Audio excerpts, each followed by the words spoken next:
Bismillahirrahmanirrahim. Assalamualaikum warahmatullahi wabarakatuh.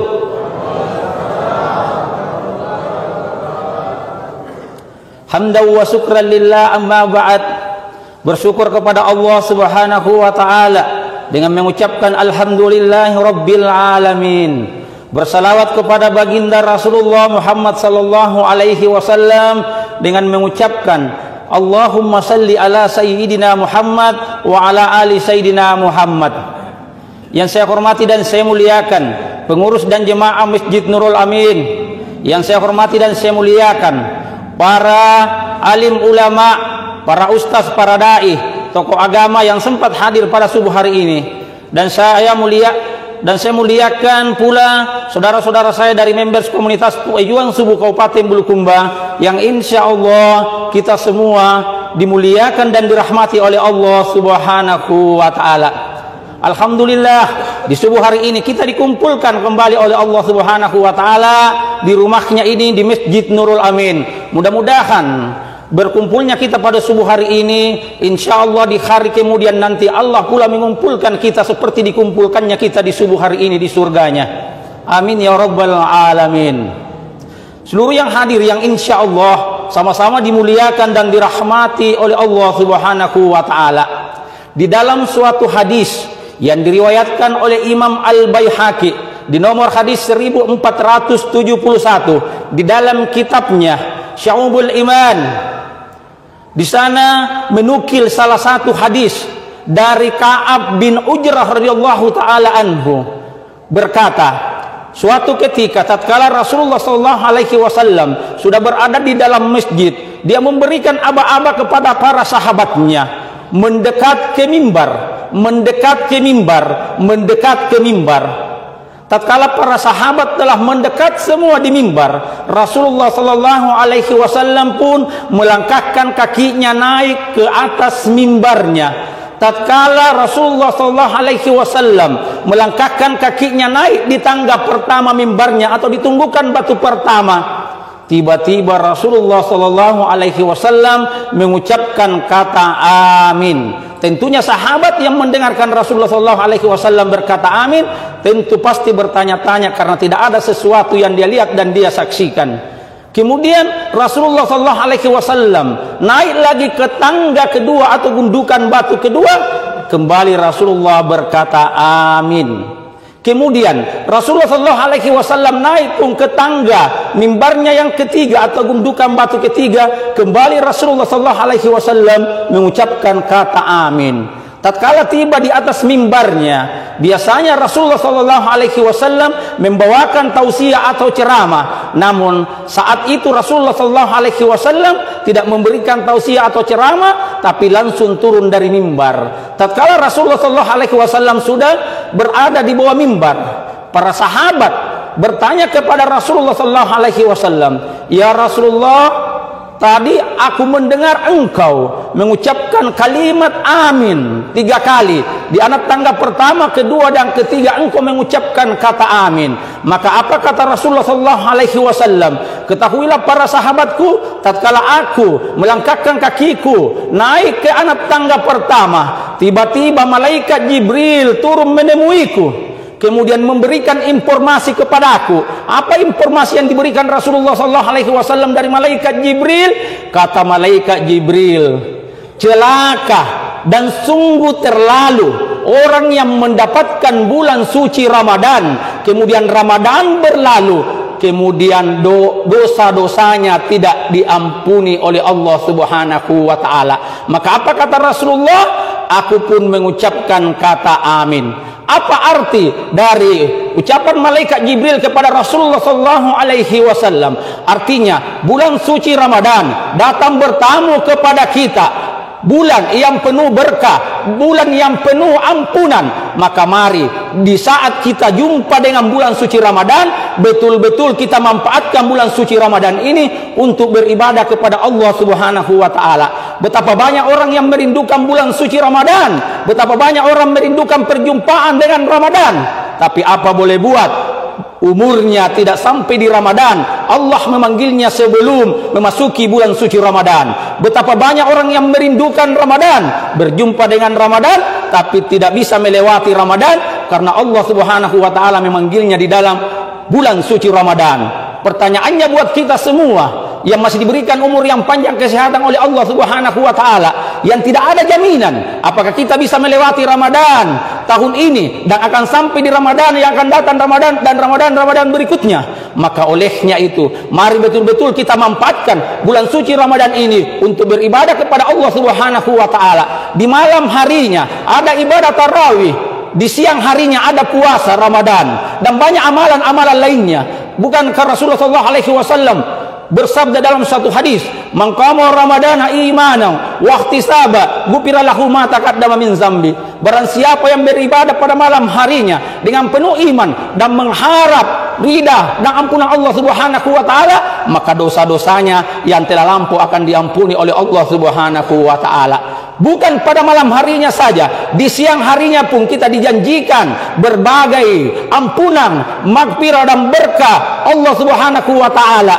Kata Rasulullah SAW di hadis yang lain, "Man shama ramadana imanan wa ihtisaba, ghufira lahu ma taqaddama min zambi." Siapa yang berpuasa dalam bulan suci Ramadan dengan penuh iman dan mengharap pahala dari Allah Subhanahu wa taala, maka dosa-dosanya yang telah lampau diampuni. Di siang harinya, di malam harinya ada kesempatan buat kita untuk memperbanyak pahala di bulan suci Ramadan. Satu di antaranya yaitu dengan memperbanyak membaca kitab suci Al-Quran. Karena membaca kitab suci Al-Quran itu, kata Rasulullah SAW dalam satu hadisnya yang diriwayatkan oleh Imam At-Tirmizi, kata Rasulullah SAW, barang siapa yang membaca satu huruf Al-Quran akan dilipat gandakan sampai 10 kali pahalanya. Dan kata Rasulullah, aku tidak mengatakan alif lam mim satu huruf, tapi alif satu huruf, lam satu huruf, mim satu huruf. Maka tatkala kita membaca alif lam mim berarti terdapat 3 huruf, kita dijanjikan pahala sampai 30 kali. Itu di luar bulan suci Ramadan. Bagaimana di bulan suci Ramadan? Kita kembali ke hadis Rasulullah SAW yang diriwayatkan oleh Imam Al-Baihaqi. Rasulullah SAW bersabda bahwa Allah berfirman, orang yang berpuasa dan meninggalkan makan, meninggalkan minum, meninggalkan syahwat karena takut kepada aku, kata Allah, dan puasa itu untukku dan akulah yang akan membalasnya, dan di setiap kebaikan yang dilakukan akan dilipat gandakan sampai 10 kali lipat. Maka tatkala di dalam bulan suci Ramadan akan dilipat gandakan lagi sampai 10 kali lipat. Jadi kalau di luar bulan suci Ramadan kita membaca alif lam mim 30 kebaikan, maka dilipat gandakan sampai 10 kali, maka bisa akan menghasilkan 300 kali lipat ganjaran pahala yang diberikan kepada kita. Bukan itu saja, di dalam bulan suci Ramadan terdapat suatu malam yang disebut malam Lailatul Qadar yang lebih mulia daripada 1000 bulan. Tatkala kita membaca Al-Quran, kemudian tiba-tiba turun Lailatul Qadar, kita membaca alif lam mim, maka ibaratnya kita membaca alif lam mim 1000 bulan atau 83 tahun, 80 kurang lebih 83 tahun lamanya alif lam mim, alif lam mim. Kalaupun misalnya kita membaca Al-Quran nun, kemudian kita meninggal, maka kita membaca nun 1000 tahun lamanya nun.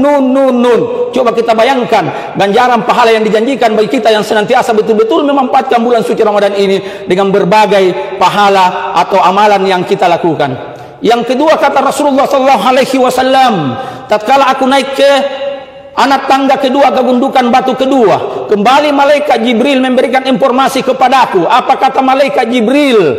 Celaka dan sungguh terlalu orang yang mendapati kedua orang tuanya atau salah satu dari mereka kemudian tidak menyebabkan dia masuk ke dalam surganya Allah Subhanahu wa taala. Suatu kesyukuran buat kita semua yang masih mendapati bulan suci Ramadan tahun ini bersama dengan kedua orang tua kita atau salah satu dari antara mereka. Betapa banyak saudara-saudara kita kepingin bersama dengan orang tuanya, bapaknya, ibunya, sama-sama duduk makan sahur, sama-sama menjalankan ibadah puasa, sama-sama berbuka puasa, sama-sama pergi salat tarawih di masjid, sama-sama pergi melaksanakan salat 5 waktu di masjid. Tapi apa boleh buat, Allah telah memanggil mendahului kita. Maka olehnya tatkala kedua orang tua kita masih hidup, jangan pernah kita sia-siakan waktu untuk berbakti kepada kedua orang tua kita. Jangan pernah kita menyakiti orang yang paling banyak jasanya terhadap hidup kita. Tanpa kedua orang tua kita tidak akan pernah lahir di muka bumi ini. Maka olehnya itu, tatkala kedua orang tua kita atau salah satu di antara mereka, perlakukanlah dengan baik. Mari senantiasa kita berbakti kepada kedua orang tua kita, karena kata Allah, karena kata Rasulullah SAW, ridallahi fi ridal walidain, ridanya Allah ada sama ridanya orang tua, dan murkanya Allah ada kepada murkanya orang tua. Seluruh yang hadir yang insya Allah sama-sama dimuliakan dan dirahmati oleh Allah Subhanahu wa Ta'ala. Yang ketiga, kata Rasulullah SAW, tatkala aku naik ke anak tangga ketiga, kembali malaikat Jibril memberikan informasi kepadaku. Apa kata malaikat Jibril? Kata Rasulullah, kata malaikat Jibril, celaka dan sungguh terlalu apabila ada orang yang apabila disebut namamu di hadapannya, kemudian dia enggan dan tidak mau bersalawat kepadamu. Maka apa kata Rasulullah? Kembali aku mengucapkan kata amin. Seluruh yang hadir yang insya Allah sama-sama dimuliakan dan dirahmati oleh Allah Subhanahu wa Ta'ala, bersalawat kepada Rasulullah Sallallahu Alaihi Wasallam adalah suatu perintah dari Allah Subhanahu wa Ta'ala. Maka tatkala kita bersalawat kepada Rasulullah, berarti itu suatu bentuk ketaatan kita kepada Allah Subhanahu wa Ta'ala. Bukankah di dalam surah Al-Asad ayat 56 Allah Subhanahu wa Ta'ala berfirman, innallaha wa malaikatahu yusalluna 'alan nabi ya ayyuhalladzina amanu sallu 'alaihi wa sallimu taslima. Sesungguhnya Allah dan para malaikatnya bersalawat kepada baginda Rasulullah sallallahu alaihi wasallam. Hai orang-orang yang beriman, bersalawatlah engkau kepada Rasulullah Muhammad sallallahu alaihi wasallam dan sampaikan salam terbaik untuknya. Sejalan dengan apa yang diucapkan malaikat Jibril kepada Rasulullah sallallahu alaihi wasallam, bahwa celaka orang yang apabila disebut namanya Rasulullah sallallahu alaihi wasallam di depannya namun dia enggan dan tidak mau bersalawat. Maka di dalam riwayat yang diriwayatkan oleh Ibnu Sunni dari Jabir radhiyallahu taala anhu, Rasulullah sallallahu alaihi wasallam bersabda, barang siapa yang apabila disebut namaku di sisinya atau di hadapannya namun dia enggan dan tidak mau bersalawat kepadaku, maka dia termasuk golongan atau orang yang celaka. Bukan itu saja, kata Rasulullah sallallahu alaihi wasallam dalam satu hadis yang diriwayatkan oleh Imam At-Tirmizi dari Ali bin Abi Thalib radhiyallahu anhu, Rasulullah sallallahu alaihi wasallam bersabda, orang yang pelit, orang yang kikir, orang yang seke adalah orang yang apabila disebut namaku di sisinya dia enggan dan tidak mau bersalawat kepadaku. Kemudian di hadis lain yang diriwayatkan oleh Imam At-Tabrani, Rasulullah sallallahu alaihi wasallam bersabda, barang siapa yang apabila disebut namaku di sisinya dia enggan dan tidak mau bersalawat kepadaku, kata Rasulullah, maka dia orang yang salah jalan ke surga. Dan yang keempat, kata Rasulullah sallallahu alaihi wasallam, barang siapa yang apabila disebut namaku di sisinya dia enggan dan tidak mau bersalawat kepadaku, maka dia termasuk dalam golongan atau orang yang keras hatinya.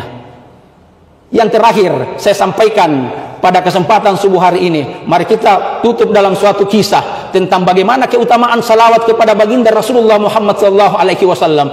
Di dalam suatu riwayat dijelaskan salah seorang yang biasanya melazimkan banyak bersalawat kepada Rasulullah sallallahu alaihi wasallam, namun karena kesibukannya dia sudah mulai lupa bersalawat kepada Rasulullah sallallahu alaihi wasallam. Suatu ketika dia tidur dan bermimpi berjumpa dengan Rasulullah sallallahu alaihi wasallam dalam mimpinya. Tatkala itu dia melihat Rasulullah sallallahu alaihi wasallam lewat dan melintas di depannya. Dia memanggil-manggil Rasulullah, ya Rasulullah, ya Rasulullah, ya Rasulullah.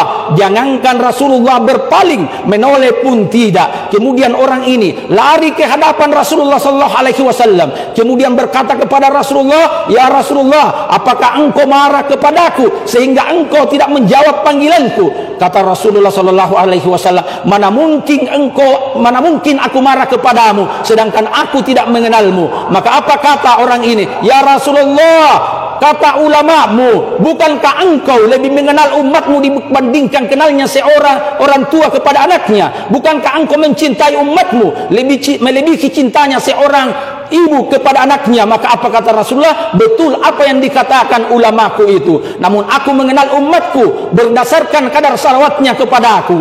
Maka orang ini pun sadar bahwa selama ini dia tidak melazimkan lagi bersalawat kepada Rasulullah sallallahu alaihi wasallam. Maka dia terbangun dalam tidurnya, teringat dengan mimpinya, ternyata dia bermimpi berjumpa Rasulullah, namun pada saat itu dia sudah tidak melazimkan salawat. Maka mulai pada saat itu dia banyak bersalawat kepada Rasulullah SAW, dan suatu ketika bermimpi lagi, berjumpa dalam mimpinya Rasulullah SAW. Dia memanggil, "Ya Rasulullah." Satu kali dia memanggil Rasulullah SAW, langsung balik berhenti dan menjawab panggilan tersebut. Karena apa? Karena dia sudah melazimkan banyak bersalawat kepada Rasulullah SAW, sehingga Rasulullah SAW mengenal umatnya berdasarkan kadar atau banyak salawatnya. Saya rasa inilah yang sempat saya sampaikan pada kesempatan subuh hari ini. Kalau ada benarnya itu datangnya dari Allah Subhanahu wa taala, kalau ada salahnya mutlak dari saya. Cukup sekian dan demikian. Wallahul muwaffiq ila aqwamit thariq. Assalamualaikum warahmatullahi wabarakatuh.